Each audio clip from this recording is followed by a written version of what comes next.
to this now. Municipalities will start receiving their withheld July equitable share transfers from the National Treasury starting this Friday. This follows a thorough compliance assessment after funds were temporarily frozen due to widespread failure to meet financial management regulations. Addressing the media, Finance Minister Enoch Godongwana announced that 20 municipalities have already started receiving their full shares, while 49 will receive their outstanding allocations at the end of the week. The minister emphasized that while funding is crucial for salaries and basic services in poor communities, the money comes with strict conditions. For more on this, we're joined by Finance Minister Enoch Godongwana right now. Minister, good evening. Thank you so much for joining us. Really do appreciate it.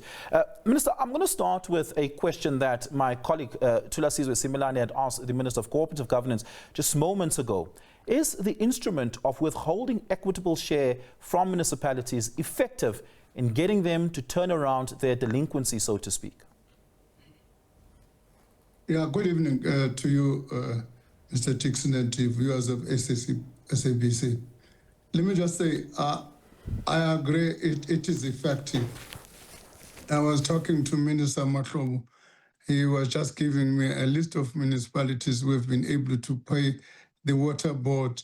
Johannesburg has been able to pay 3 billion rand to ESCOM. So they are responding and the instrument is effective.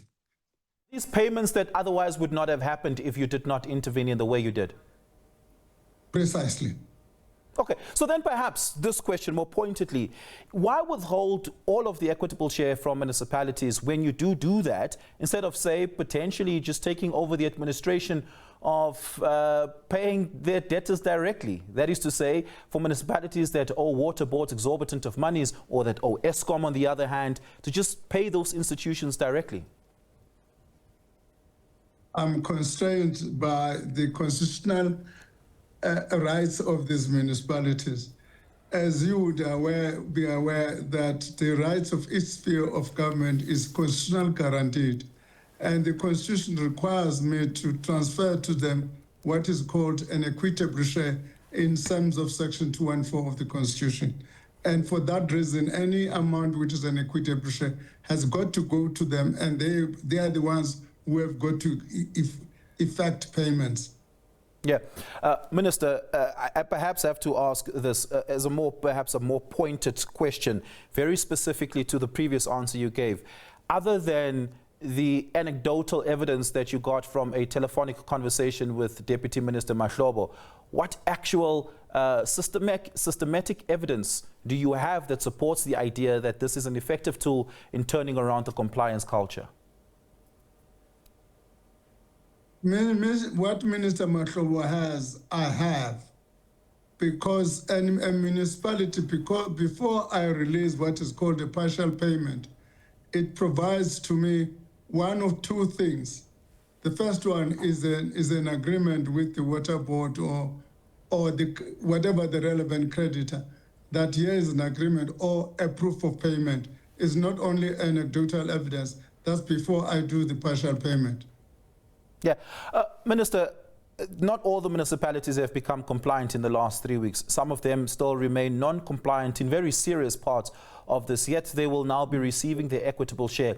The message that it perhaps signals to them is that, hey, if you wait long enough and perhaps they start feeling sorry for municipalities and those who do not get to receive services that are crucial to them, they will eventually pay out the monies. Are you perhaps worried about the message that it might signal to those municipalities? I'm not worried at all, because if you remember, we started with about 100 municipalities. We are left with about 28 municipalities that have not fully complied. What that suggests is that 72 municipalities have either complied fully or partially. In that sense, the process has been successful.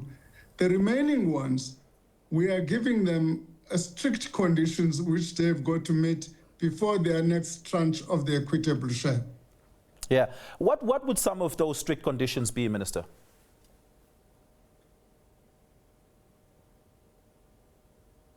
Minister, just to repeat my question there, what would some of those strict conditions be that you are going to inform municipalities about?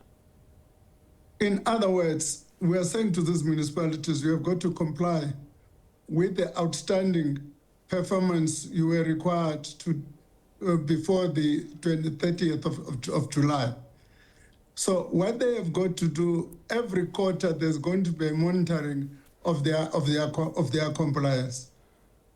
Yeah, there were several municipalities like the Rand West local city, for instance, that made the argument that the National Treasury had misunderstood their books, so to speak, that the things that the National Treasury had accused them of not being compliant, they had in fact been compliant on.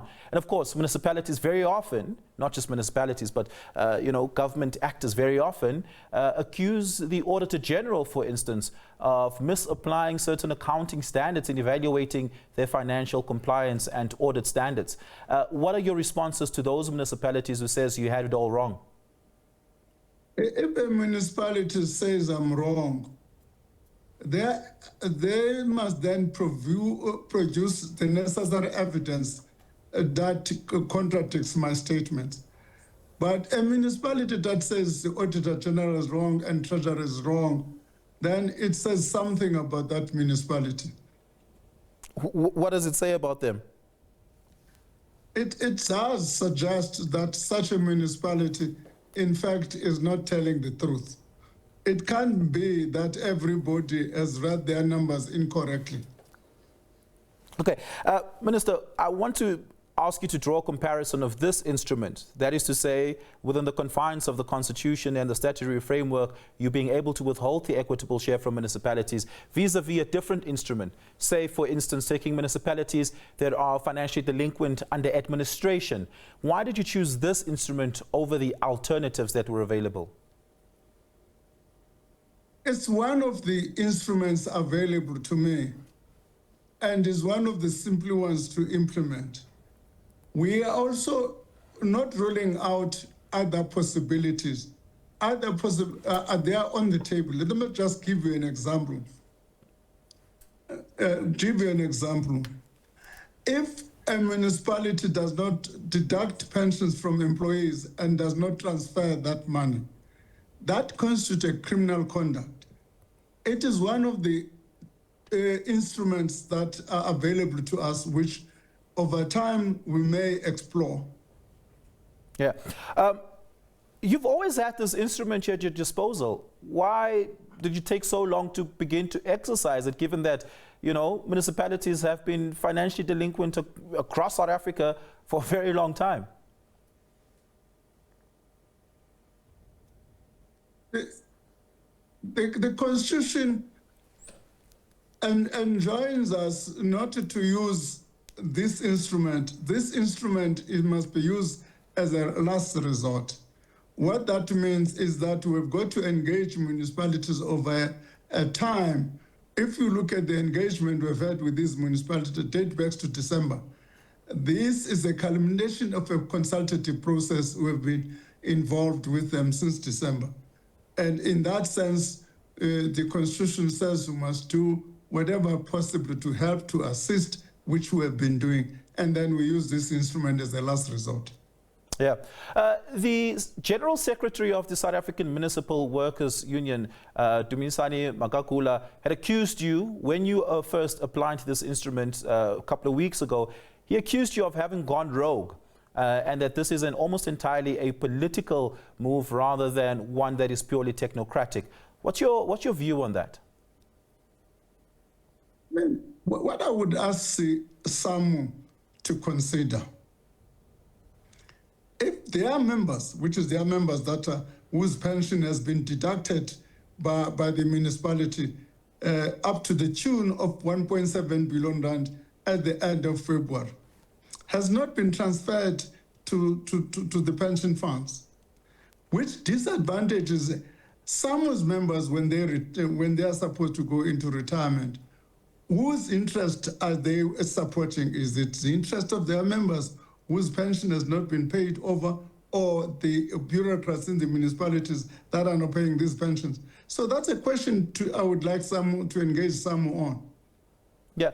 And just lastly, Minister, on the issue of unfunded budgets. You had tough words in a letter to the City of Johannesburg about them passing an unfunded budget. That is to say, factoring into that budget things that which they cannot afford. Now, that isn't automatically, in the ordinary sense of things, falling under the framework of, fruitless and wasteful expenditure, but it's nonetheless a financial red flag that is important to identify. Many municipalities, in fact, it's very common for municipalities in South Africa to pass unfunded budgets, because oftentimes when they present the budget, it is very aspirational in what they think they will and should be able to do, and then conditions differ. You know this yourself. You once passed a budget, and very shortly thereafter, a war broke out. And of course, that's changed the fiscal landscape for you almost entirely. What is perhaps the intervention that you will have at that point? Because there, the intervention seems to almost be one that needs to be a political one. Why do you have people passing unfunded budgets is the question. How does your instrument and intervention address that question? Let me correct one point. I didn't pass a budget last year. I proposed a budget to Parliament, which Parliament did not accept. That was not an unfunded budget. So let me go back to your question. There are a couple of municipalities that pass budgets. We call them unfunded budgets because when you pass a budget, you know that your expenditure is going to be higher than your revenue. Then in that sense, you are passing a budget which is unfunded. It is common for certain municipalities to do that. It then makes it for your budget not to be credible. And as a result, it's going to lead you to a number of challenges moving forward, in the sense that you will be having what is called an over expenditure, and that becomes a challenge on its own.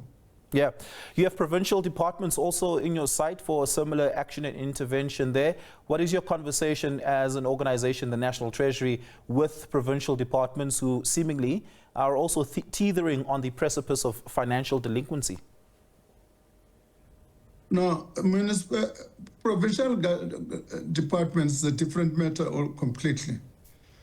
What I'm dealing with at the moment is not what you call delinquency. What I'm dealing with at the moment is their failure to honor their payments with municipalities, so that municipalities may also be able to honor their own obligations. So we have quantified what these provincial governments owe to municipalities. We've given them letters to perform and pay the municipalities, failing which we will also impose Section 216, subsection 2 on them as well. Minister Godongwana, thank you so much for your time on this. Really do appreciate it. That is the Minister of Finance, Enoch Godongwana, speaking to us there.